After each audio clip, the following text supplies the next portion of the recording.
गट्टू का best friend. बहुत समय पहले किसी शहर में गट्टू नाम का 7 साल का लड़का अपने मम्मी पापा के साथ रहता था। गट्टू पढ़ाई और खेल कूद सभी में बहुत अच्छा था। इससे उसके मम्मी पापा और उसकी टीचर उससे बहुत खुश रहते थे। गट्टू की क्लास में ही राहुल नाम का एक लड़का भी पढ़ता था। गट्टू और राहुल बहुत अच्छे दोस्त थे, लेकिन गट्टू जितना सीधा साधा था, राहुल उतना ही शैतान था। उसके दिमाग में हमेशा कोई न कोई शैतानी चलती रहती थी। एक दिन टीचर ने क्लास में सभी बच्चों से कहा, स्टूडेंट, कल तुम सबका इंग्लिश का टेस्ट होगा, इसीलिए कल सब अच्छे से पढ़ाई करके आओगे। और याद रखना, जिसके कम मार्क्स आएंगे उसे मैं प्रिंसिपल सर के पास लेके जाऊंगी। ये सुनकर गट्टू डर गया। प्रिंसिपल सर तो बहुत डांटते हैं, इसलिए मैं कल अच्छे से पढ़ाई करके आऊँगा। स्कूल की छुट्टी होने पर गट्टू सीधा अपने घर गया और खाना खाकर पढ़ने के लिए बैठ गया। पढ़ते पढ़ते शाम हो गई। तभी अचानक राहुल गट्टू के कमरे में आया। अरे राहुल, तुम मेरे घर कब आए? मैं तुम्हें पार्क ले जाने आया हूँ। आओ, हम पार्क में खेलने चले। लेकिन मैं आज पार्क नहीं जा सकता, मुझे अभी 2 लेसन और याद करने हैं। तुम भी जाकर इंग्लिश के टेस्ट की तैयारी कर लो। तुम तो जानते हो, मैं कितनी भी कोशिश करूँ, मुझे ये लेसन याद ही नहीं होते। ठीक है, तो तुम जाकर पार्क में खेलो और एग्जाम में तुम मेरी कॉपी करके पास हो जाना। अगले दिन उन्होंने ऐसा ही किया। जैसे ही टेस्ट शुरू हुआ, गट्टू ने पहले जल्दी जल्दी अपना पेपर खत्म किया और फिर चुपके से उसने पास बैठे राहुल को अपने पेपर से चीटिंग करवा दी। राहुल के इतने सारे मार्क्स देखकर टीचर सोच में पड़ गई। राहुल तो सारा दिन शैतानियों में लगा रहता है, इसके 10 में से 10 मार्क्स कैसे आ सकते हैं? ये सोचकर टीचर ने क्लास में स्टूडेंट्स से कहा, स्टूडेंट्स, कल तुम सबका मैथ्स का टेस्ट होगा। ये सुनकर गट्टू ने राहुल से कहा, राहुल, तुम चिंता मत करो, मैं कल भी तुम्हें ऐसे ही चीटिंग करवा दूंगा। अगले दिन भी दोनों हमेशा की तरह एक साथ बैठकर टेस्ट देने लगे। लेकिन तभी टीचर ने गट्टू से कहा, गट्टू, तुम यहाँ सोना के साथ बैठो। लेकिन टीचर, मैं तो हमेशा राहुल के साथ ही बैठता हूँ। लेकिन आज तुम इस सीट पर बैठो। टीचर के ऐसा कहने पर गट्टू सोना के पास आकर बैठ गया और राहुल को अकेले बैठकर ही टेस्ट देना पड़ा। गट्टू ने उदास मन से जल्दी से अपना पेपर खत्म कर दिया। लेकिन राहुल यही सोचता रहा कि मुझे तो एक भी क्वेश्चन का आंसर नहीं आता, अब मैं क्या करूं? राहुल के फेल होने पर गट्टू और राहुल रोने लगे।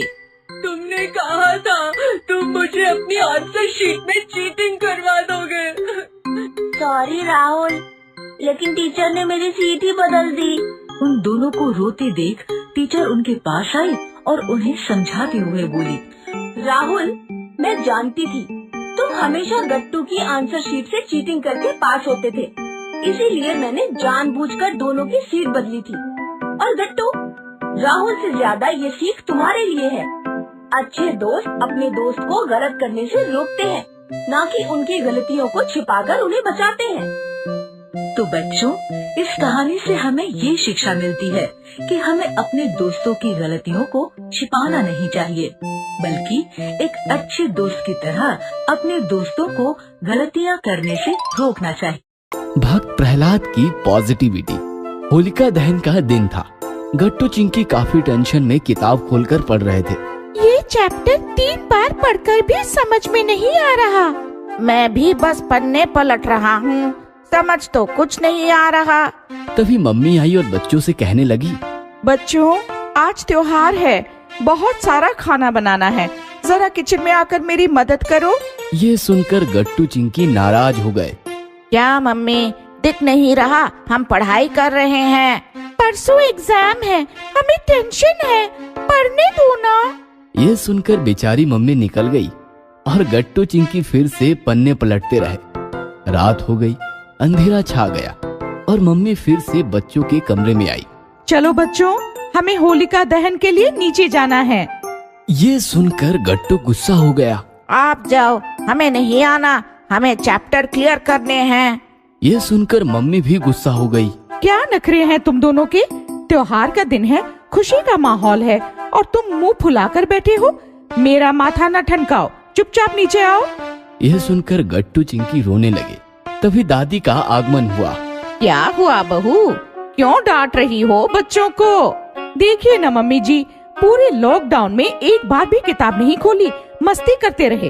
अब एग्जाम क्या सिर पर आई, नखरे करने लगे, नीचे आने से मना कर रहे हैं। दादी बच्चों के पास गई तो बच्चे दादी से बिलक कर रोने लगे। दादी हम क्या करें, हमें एक भी चैप्टर समझ नहीं आ रहा। हम मानते हैं हमने पूरे साल बस मस्ती की, लेकिन अब एग्जाम पीरियड है, अब पढ़ाई नहीं करेंगे तो फेल हो जाएंगे। ये बात सुनकर दादी मुस्कुराई। बेटा तुम दोनों डर गए हो, तुम्हारा माइंड डिस्टर्ब है, इसीलिए कोई भी चैप्टर तुम्हारे पल्ले नहीं पड़ा। सच्ची निष्ठा और धैर्य से मुश्किल का सामना करोगे तो सब कुछ आसान हो जाएगा। बहू दहन की तैयारी करो, बच्चों को मैं लाती हूँ। यह सुनकर मम्मी वहाँ से चली गई। गट्टू चिंकी कहानी सुनोगे? भक्त प्रहलाद की कहानी, जिससे तुम्हें काम करने की पॉजिटिविटी मिलेगी। हाँ दादी, हम जरूर सुनेंगे। तो सुनो, बहुत बहुत साल पहले एक राक्षस हुआ करता था। हिरण्यकशिपु नाम था उसका। उसका एक बेटा था, बड़ा तेजस्वी और सुंदर सुशील। राक्षसों के घर जन्मा था, फिर भी राक्षसों जैसा नहीं था। समझ गया, यही है ना भक्त प्रहलाद?